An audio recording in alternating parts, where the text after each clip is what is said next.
I never expected my brother-in-law to become my worst enemy. Ryan had always been charming, the kind of guy who lights up a room with his confident smile and easy jokes. My sister Olivia adored him, and for years I did too. We'd have family dinners where he'd regale us with stories from his job at the insurance firm, always painting himself as the hero who saved the day. But things shifted after my divorce. Suddenly, Ryan started showing up at my house unannounced, offering brotherly advice I never asked for. He'd critique my parenting, question my financial decisions, and even comment on my housekeeping. At first, I brushed it off as a concern. Then it became suffocating. The final straw came when I found him going through my mail one afternoon. He was sitting at my kitchen table, holding an envelope from my lawyer. "Just checking if you need help, Maya," he said with that trademark smile. My blood boiled. I asked him to leave, but his eyes held something darker, a smugness that made my skin crawl. That night, I decided I'd had enough of Ryan's meddling. Little did I know he was hiding something far worse. Growing up, Olivia was my best friend. We shared everything: clothes, secrets, dreams.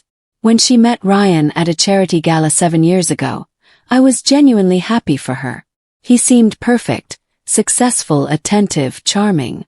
They married within a year, and I stood beside her as maid of honor. Ryan worked his way up at Crestwood Insurance, becoming a senior claims adjuster. He loved talking about his cases, how he fought for clients, how he negotiated settlements. Olivia glowed with pride whenever he spoke. I admired their relationship, secretly hoping I'd find something similar. My own marriage crumbled 2 years ago when I discovered my ex-husband's gambling addiction. The divorce was messy, draining both emotionally and financially. Throughout it all, Olivia supported me unconditionally. Ryan, however, became increasingly involved, too involved. He started offering unsolicited opinions about my lawyer, my settlement, and my child custody arrangements. When I pushed back, he'd say he was just trying to help. Olivia would defend him, saying he cared. But his help felt like control. His concern was like judgment. I wanted to believe his intentions were pure, but something nagged at me. After the mail incident, I changed my locks. Ryan acted offended when he couldn't let himself in anymore. "I'm family, Maya," he protested during Sunday dinner at Olivia's. I explained I needed boundaries. He laughed it off, but his jaw tightened noticeably. The following week, things escalated. My neighbor Mrs. Chen mentioned seeing Ryan parked outside my house multiple times, just sitting in his car. My stomach twisted. Why would he watch my home? When I confronted him via text, he claimed he was checking on me, since I lived alone with my daughter Emma. That explanation didn't sit right. I called Olivia, but she dismissed my concerns. "Ryan's protective. He worries about you," she said gently. I wanted to scream that his behavior wasn't protective. It was invasive. But I held back, not wanting to create a rift between us. Then Emma, my 8-year-old, mentioned something unsettling. "Uncle Ryan asked lots of questions about Daddy yesterday," she said casually. My ex rarely saw Emma due to his ongoing issues. Why was Ryan interrogating her? I felt a chill run down my spine. Something was very wrong. I decided to dig deeper. Late one night, after putting Emma to bed, I opened my laptop and searched Ryan's name. Standard social media profiles appeared. Nothing unusual. But then I tried searching his work email with some terms I remembered from his stories. That's when I found a peculiar forum post from 3 years ago. Someone with a username suspiciously similar to Ryan's email was asking detailed questions about insurance fraud detection methods. The post inquired about how companies track false claims and what red flags investigators look for. My pulse quickened. Why would a claims adjuster need to ask those questions? Wouldn't he already know? Unless he was planning something. I dug through more forums, finding similar posts from the same user, all dated between 2 and 4 years ago.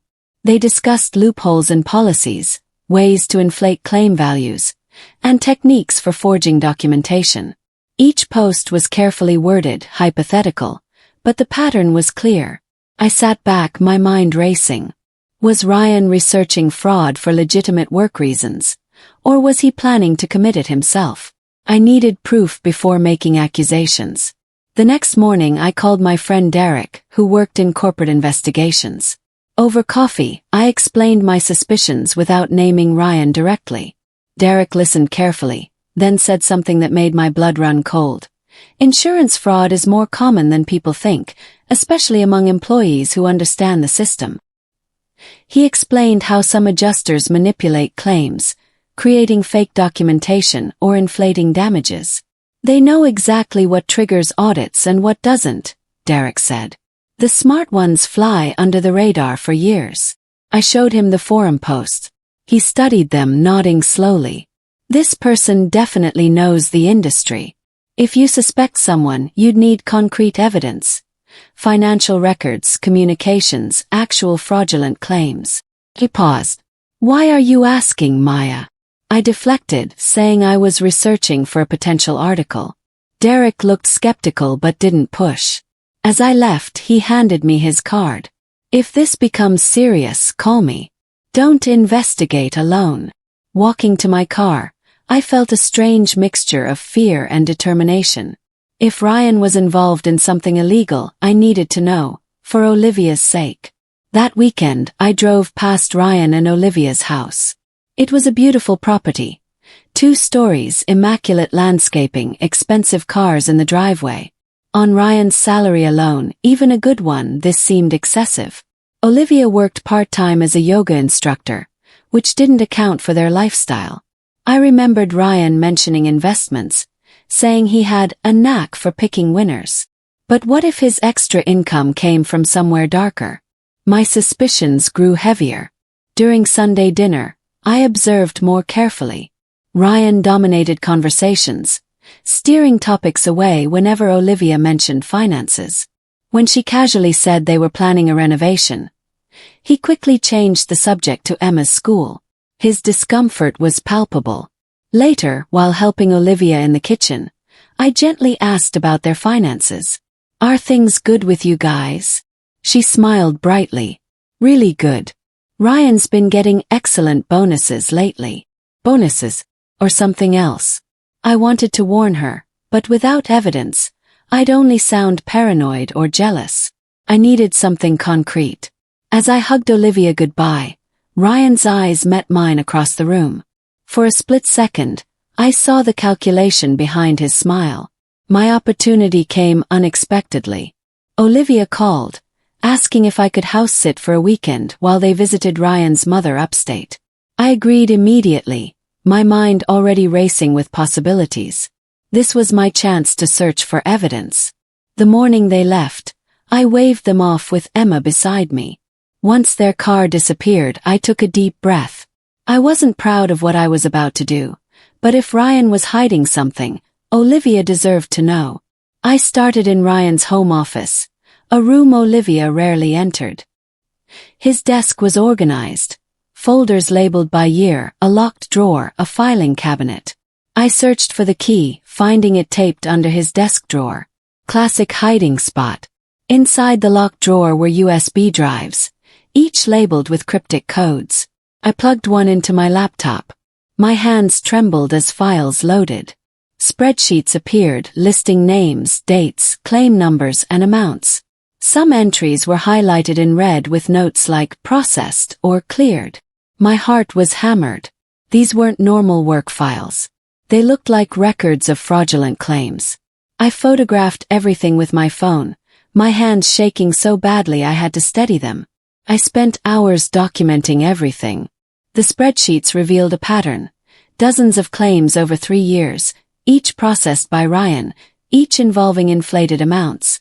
Names I didn't recognize appeared repeatedly, likely fake claimants or accomplices. One folder contained scanned documents, medical reports, repair estimates, police reports. Many had subtle inconsistencies, mismatched dates, identical signatures, generic descriptions. To an untrained eye, they'd pass inspection. But Ryan knew exactly what auditors looked for, so he'd crafted documents that skirted those triggers. I found bank statements showing deposits that aligned with the claim dates. Amounts varied, but they totaled hundreds of thousands of dollars over the years. Ryan had been systematically defrauding his own company, probably splitting proceeds with fake claimants. My stomach churned. This wasn't just unethical, it was criminal. Ryan could face serious jail time. And Olivia? She'd be devastated. Their perfect life was built on lies and stolen money. I copied everything to my own encrypted drive, then carefully returned Ryan's office to its original state. As I locked the drawer, I heard Emma calling from downstairs. I took a deep breath, steadying myself. Now I had evidence, but what would I do with it? That night I couldn't sleep. I kept replaying what I'd found, the weight of it crushing my chest. Part of me wanted to confront Ryan immediately, to watch his smug face crumble. But another part worried about Olivia, how this would destroy her world. I also feared Ryan's reaction. If he knew I'd discovered his secret, what would he do? He'd already been invasive and controlling. Would he become dangerous? The thought terrified me. By Monday morning I'd made a decision. I called Derek and asked to meet urgently. At his office I showed him everything. His expression darkened as he reviewed the files. "This is serious fraud, Maya," he said quietly. "Probably over $500,000, maybe more." Derek explained my options. Report to the authorities, report to Ryan's company, or confront Ryan privately. Each path had risks. "If you report officially, there'll be an investigation. Your sister will be caught in the fallout," Derek warned. "But if you confront Ryan privately, he might destroy evidence or flee." I felt trapped. Protecting Olivia meant protecting Ryan temporarily, but staying silent meant enabling his crimes. Derek squeezed my shoulder. "Think carefully. Whatever you choose, document everything." I decided to confront Ryan first, giving him a chance to turn himself in. I called him, asking to meet privately at a neutral coffee shop. He agreed, sounding surprised but curious. When he arrived, his usual confidence faltered slightly. Maybe he sensed something. We sat in a corner booth, and I wasted no time. "I know what you've been doing," I said quietly, sliding my phone across the table. On the screen was a photo of his spreadsheet. Ryan's face went white. He tried to laugh it off. "I don't know what you think this is." I cut him off. "I have copies of everything. The claims, the fake documents, the bank deposits. All of it." His jaw clenched. For a moment we sat in tense silence. Then his expression shifted, anger replacing shock. "You broke into my house. You went through my private files." His voice was low but seething. I didn't flinch. "You've been meddling in my life for months. This is karma." He leaned forward, eyes dark. "You have no idea what you've done, Maya. If you expose this, you'll ruin Olivia too." I'd anticipated that threat. "Then turn yourself in. Cooperate with authorities. Maybe you'll get leniency." Ryan laughed bitterly. "You think it's that simple? The people I work with won't let me just walk away." His words chilled me. There were others involved, accomplices, maybe dangerous ones. He leaned back, studying me coldly. "If you report this, you'll put Olivia at risk. These people don't play nice." Sounded like a threat but also a warning. My resolve wavered slightly. Was I putting my sister in danger? Still, I couldn't back down now. "You should have thought about Olivia before you started stealing," I said firmly. "You have 1 week to figure out your next move. After that, I'm taking this to the authorities." Ryan's face twisted with rage, but he said nothing more. He stood abruptly and walked out, leaving me alone in the booth. My hands trembled as I picked up my phone. I'd given him an ultimatum, but I had no idea what he'd do next. That evening, I installed security cameras around my house and told Emma we were having a staycation, keeping her close. I couldn't shake the feeling that Ryan wouldn't go quietly. And I was right, things were about to escalate. 3 days passed with no word from Ryan.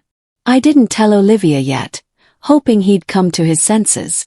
But on the fourth day, I received a troubling call from Derek. "Someone tried accessing your credit report, Maya," he said urgently. "Multiple inquiries in the past 48 hours, all flagged as suspicious." My stomach dropped. Ryan was retaliating, trying to sabotage me financially. Derek explained that opening fraudulent accounts in my name could destroy my credit, potentially affecting custody arrangements with Emma's father. "He's playing dirty," Derek warned. I immediately froze my credit and filed fraud alerts, but the damage attempt was clear. Ryan wasn't going to surrender. He was going to fight back. That night, my doorbell rang at 11 p.m. I checked the camera. Ryan stood on my porch, alone, looking disheveled. Against my better judgment, I opened the door but kept the chain lock engaged. "What do you want?" He looked almost desperate. "Please, Maya. We need to talk. I'll explain everything." I hesitated, then stepped outside, keeping distance between us. He began talking quickly, explaining how he'd gotten involved with a network of people running organized insurance fraud. He claimed he'd been coerced, threatened. I listened, skeptical but curious. Ryan's story was elaborate. He claimed a former colleague named Marcus had approached him 3 years ago with a business opportunity. At first, it seemed like a legitimate side consultation. But gradually, Marcus pulled Ryan deeper, involving him in falsified claims. "I tried to get out," Ryan insisted, his voice cracking. "But Marcus has connections. Dangerous people. He threatened Olivia if I didn't cooperate." He showed me threatening texts from an unknown number, messages that mentioned Olivia by name, and described her routines. If this was true, Ryan was a victim too. But I couldn't ignore that he'd also benefited financially and had continued for years. "Why didn't you go to the police?" I asked. He laughed bitterly. "Because I'm complicit. I'd go to jail either way." Part of me felt sympathy, but mostly anger. He'd made choices, and now we were all in danger. "What do you want from me?" I asked. Ryan looked at me pleadingly. "Help me bring them down. You have evidence. If we work together, maybe we can cut a deal with authorities." I didn't trust him, but his plan made sense. If this Marcus was real, exposing the entire network might offer Ryan some protection, and keep Olivia safe. I agreed to meet with Derek and Ryan together. Derek was skeptical, grilling Ryan on every detail. Ryan provided names, locations, bank account numbers, everything he knew about the fraud network. Derek took notes, his expression grim. "If this is legitimate, we're talking about a major organized crime operation," Derek said. "You'll need federal investigators, probably the FBI." The weight of those words settled over us. This was far bigger than I'd imagined. Derek contacted a former colleague at the FBI. Within days, we were sitting in a sterile conference room with 2 agents, Agent Torres and Agent Kim. They listened as Ryan explained everything, occasionally asking sharp questions that made him squirm. I provided my evidence, the files I'd copied from Ryan's office. The agents examined them carefully. "This is solid," Agent Torres said. "If you cooperate fully, Mr. Hayes, we might be able to offer some protection and reduced sentencing." Ryan nodded frantically. Agent Kim turned to me. "You've done something dangerous here, Maya. This network likely has eyes everywhere. Until we move on them, you'll need protection too." My blood ran cold. I'd thought I was helping, but now I'd painted a target on myself, and possibly Emma. The FBI assigned a protective detail. For 2 weeks, my life felt like a movie. Agents watching my house, monitoring my movements. Emma thought it was exciting, like having bodyguards, but I was terrified. Meanwhile, Ryan wore a wire, meeting with Marcus and others, gathering recorded evidence. Agent Torres kept me updated, explaining how they were building a case against 17 individuals involved in the fraud network. The estimated theft totaled over $3 million across multiple insurance companies. I finally told Olivia everything. She came to my house, tears streaming down her face as I explained Ryan's involvement. "How could he?" she whispered. I held her as she sobbed, feeling guilty for being the messenger but knowing she deserved the truth. Olivia was angry, heartbroken, confused. But she also admitted she'd noticed Ryan acting strangely in recent months. Secretive phone calls, unexplained stress. I thought maybe he was having an affair, she said bitterly. But this is worse. She decided to stay with me for a while, needing distance from Ryan. The FBI allowed it, as long as she didn't interfere with their investigation. Together, we waited for the operation to conclude, supporting each other through the uncertainty. The bust happened on a rainy Thursday morning. Agent Torres called at dawn. It's done. 15 arrests, including Marcus. Your brother-in-law is in custody too, but he'll be processed separately as a cooperating witness. Relief washed over me. It was finally over. The network was dismantled. Ryan would face consequences, but he'd also helped bring down dangerous criminals. Olivia cried when I told her, a mixture of relief and grief. Her marriage was likely over, her life upended. In the following weeks, news coverage exploded. Headlines read, massive insurance fraud ring busted, and FBI breaks up multi-million-dollar scheme. Ryan's name appeared in articles, listed among those charged but noted as a cooperating witness. Olivia filed for divorce. Ryan didn't contest it, agreeing to a settlement that gave her the house and most assets, many of which would be seized anyway as proceeds of crime. She was devastated but determined to rebuild. I testified before a grand jury, explaining how I discovered the evidence. The prosecutor commended my bravery but warned me about potential retaliation from associates of the arrested individuals. More security measures followed, but gradually life began normalizing. Emma asked why Uncle Ryan wasn't at Sunday dinners anymore. I explained simply that he'd made bad choices and had to face consequences. Ryan eventually pleaded guilty to multiple fraud charges. In exchange for his cooperation, he received a reduced sentence, 5 years instead of 15. At his sentencing, Olivia and I sat in the courtroom. Ryan glanced at us briefly, his expression unreadable. The judge acknowledged his cooperation but emphasized the severity of his crimes. You betrayed your company, your profession, and your family, the judge said sternly. Ryan nodded, accepting his fate. As they led him away, I felt a strange mix of emotions. Satisfaction that justice was served, sadness for Olivia's pain, and lingering anger at Ryan's initial arrogance. He'd meddled in my life, trying to control me, all while hiding his own massive secret. Olivia squeezed my hand as we left the courthouse. Thank you, Maya, she whispered. I know this was hard for you too. I nodded, unable to find words. We'd both lost something, her marriage, my trust in family. But we'd also gained something, the truth and the freedom that came with it. No more secrets, no more manipulation. Just two sisters standing together, ready to rebuild. Life slowly returned to normal over the following months.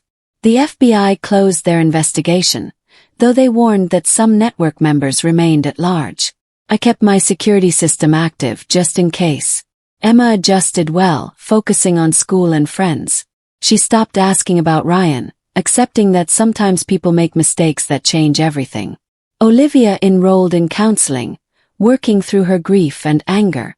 She sold the house, moving into a smaller apartment closer to me. We grew even closer, spending most evenings together, cooking dinner, watching movies, talking about everything. She admitted she'd always felt overshadowed by Ryan's personality. I lost myself in that marriage, she said quietly one night. Maybe this is my chance to find myself again. I understood that feeling completely. My own divorce had forced me to rediscover my identity, my strength. Now Olivia was on that same journey. And this time she had my full support. No judgment, no meddling, just love. Derek checked in occasionally, ensuring I was safe and adjusting. He mentioned that several of the arrested individuals had started cooperating too, revealing even larger networks. The case continued expanding, but my part was done. One afternoon I received an unexpected letter. The return address was the federal prison where Ryan was serving his sentence. I hesitated before opening it, unsure if I wanted to hear from him. But curiosity won. Inside was a handwritten letter, surprisingly vulnerable. Ryan apologized, genuinely without excuses. He explained how greed and fear had driven him, how he'd lost sight of what mattered. He thanked me for exposing the truth, saying it had freed him from a nightmare he'd created. "I know I can never make this right," he wrote. "But I hope someday you and Olivia can forgive me. Not for my sake but for yours. You both deserve peace." I read the letter twice, emotions swirling. Part of me remained angry. His actions had caused immense pain. But another part recognized the broken person behind the words. Ryan had fallen hard, and he was facing the consequences. I showed the letter to Olivia. She read it silently, tears slipping down her cheeks. "Do you think he means it?" she asked. Shrugged. "Maybe. But it doesn't change what happened." She nodded slowly. "I'm not ready to forgive him. Maybe I never will be. But I can let go of the anger." As time passed, I realized how much I'd grown from this experience. I'd started as someone afraid to set boundaries, letting Ryan invade my space and decisions. But discovering his secret had forced me to become stronger, braver. I'd learned to trust my instincts. When something felt wrong, it usually was. I'd learned to protect myself and those I loved, even when it meant making difficult choices. And I'd learned that truth, no matter how painful, was always better than comfortable lies. Emma noticed the change too. "Mom, you seem happier," she said one morning. I smiled, ruffling her hair. "I am, sweetheart. I really am." Olivia also transformed. She started teaching yoga full-time, building a small but loyal client base. She found joy in simple things. Morning runs, coffee with friends, evenings with Emma and me. She'd lost her marriage, but she'd gained herself. One evening, as we sat on my porch watching the sunset, Olivia turned to me. "I never thanked you properly, Maya. For everything." I shook my head. "You don't need to," she cut me off. "Yes, I do. You saved me from living a lie." A year after Ryan's sentencing, I received a call from Agent Torres. The final members of the fraud network had been arrested. "It's completely dismantled now," she said. "You can finally put this behind you." I thanked her, feeling a weight lift off my shoulders. It was truly over. No more looking over my shoulder. No more fear of retaliation. Just peace and the future ahead. That weekend Olivia, Emma, and I took a road trip to the mountains. We hiked, laughed, and took silly photos. Felt like old times before Ryan, before everything went wrong. Except better, because now we were authentic, unfiltered versions of ourselves. At the summit, looking out over the valley below, Emma asked, "Why did Uncle Ryan do those bad things?" I knelt beside her. Sometimes people make choices they think will make them happy, but those choices hurt others. The important thing is learning from mistakes. She nodded, seeming satisfied. Olivia met my eyes over Emma's head, and we shared a silent understanding. We'd survived something that could have destroyed us. Instead, it had made us stronger, closer, more resilient than we'd ever imagined possible. Back home, I found myself reflecting on the entire journey. From Ryan's meddling to discovering his crimes, to watching his empire crumble. It had been terrifying, exhausting, but ultimately liberating. I thought about the forum posts I'd found, Ryan's calculated research into fraud. How long had he planned it? When did he decide the risk was worth it? Maybe I'd never know the full truth. But I knew enough to understand that his charm had masked deep flaws. Olivia started dating again, cautiously. She was older, wiser, scarred but not broken. "I'm taking my time," she told me. "I need to know who I am before sharing my life with someone else." I supported her completely, having learned that same lesson myself. Emma thrived in school, her resilience inspiring me daily. She rarely mentioned Ryan anymore, having processed his absence in her own way. Children were remarkable like that. able to adapt, to forgive, to move forward without carrying heavy grudges. As for me, I found peace in knowing I'd done the right thing. It hadn't been easy or clean, but it had been necessary. Sometimes exposing darkness is the only way to find light. Ryan's release date was still years away, but occasionally I wondered what would happen when he got out. Would he try to reconnect with Olivia? With me? Or would he disappear, starting over somewhere far away? Olivia admitted she thought about it too. Part of me hopes he finds redemption, she said. But another part never wants to see him again. I understood that conflict, the tension between compassion and self-preservation. Derek told me that several of the convicted individuals had turned their lives around in prison, taking responsibility, making amends. People can change, he said. But it takes genuine effort and humility. Whether Ryan possessed those qualities remained to be seen. For now, it didn't matter. Olivia and I had our own lives to live, our own paths to forge. His journey was his own. I focused on building a stable, joyful life for Emma. I worked, saved, created memories. I set healthy boundaries with everyone, protecting my peace fiercely. Ryan's meddling had taught me that lesson. Never let anyone invade your space, your mind, your decisions without invitation. And if they do, expose the truth. Stand firm. Protect yourself and those you love, no matter the cost. 2 years after the bust, I ran into Marcus's wife at a grocery store. She recognized me immediately, her face tightening. I braced for confrontation, but instead, she approached quietly. "I just want to say thank you, Maya," she said, her voice barely above a whisper. I blinked in surprise. She continued. "Marcus was destroying our family. The lies, the stress. I didn't know what was happening, but I knew something was wrong. You ended it. We lost everything, but at least now I know the truth." Her words stunned me. I'd never considered that my actions might have helped others trapped in the network's web. She explained that Marcus was in therapy, working through his issues, trying to be a better person. She'd divorced him but maintained contact for their kids' sake. As she walked away, I felt a strange sense of closure. My decision to expose Ryan hadn't just been about justice or revenge. It had freed multiple families from cycles of lies and crime. Standing in the cereal aisle, I felt tears prick my eyes. Not from sadness but from relief. Everything I'd endured had mattered. The fear, the stress, the difficult choices, they'd all led to something meaningful. Today I sat on my porch with coffee, watching Emma play in the yard. Olivia is inside, preparing lunch. Life is simple, peaceful, exactly what I need. The chaos of 2 years ago feels like a distant memory, though its lessons remain fresh. I learned that family doesn't excuse bad behavior, that sometimes protecting loved ones means exposing difficult truths. Those secrets, no matter how well hidden, eventually surface. And that strength isn't about being loud or dominant. It's about standing firm when everything inside you wants to run. Ryan meddled in my home, trying to control my life while hiding his own darkness. I exposed what he'd hidden, and in doing so, freed not just myself but many others. It wasn't revenge, it was justice. It wasn't cruelty, it was necessity. As Emma calls me to watch her cartwheel, I smile. This is what matters.